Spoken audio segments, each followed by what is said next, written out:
जळगाव जिल्ह्यातील एरंडोल इथं विठ्ठल पाटील हे माजी सैनिक आपल्या पत्नी आणि सून मुलाच्या समवेत गेल्या अनेक वर्षापासून राहत आहेत। त्यांचा मुलगा विकी हा सोशल मीडियात रील स्टार म्हणून प्रसिद्ध होता। याच दरम्यान त्याला दारूचं व्यसन लागलं। दारूच्या नशेत तो आपल्या वडिलांना मारहाण करू लागल्यानं त्याचे आई वडील त्याला चांगलेच कंटाळले होते।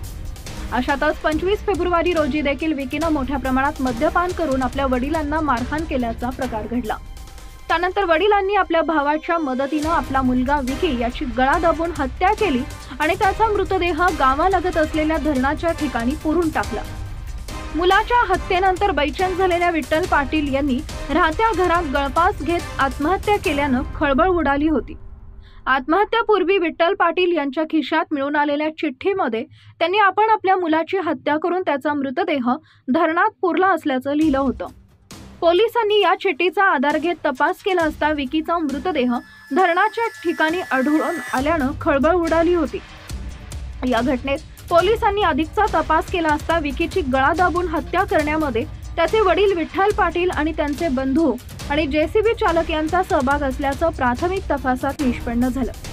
पोलिसांनी या सगळ्याच्या विरोधात एरंडोल पोलीस ठाण्यात खुनाचा गुन्हा दाखल करून त्यांना अटक केली आहे।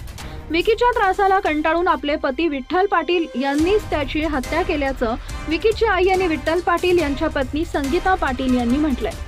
विकीची आई संगीता पाटील यांच्या विरुद्ध विकीची पत्नी पायल यांनी मत व्यक्त केलंय। आपले सासरे विठ्ठल पाटील यांना आपल्या शर्टाचे बटन देखील लावता येत नव्हते, त्यामुळे त्यांनी आपल्या पतीची हत्या केली हे आपल्याला पटत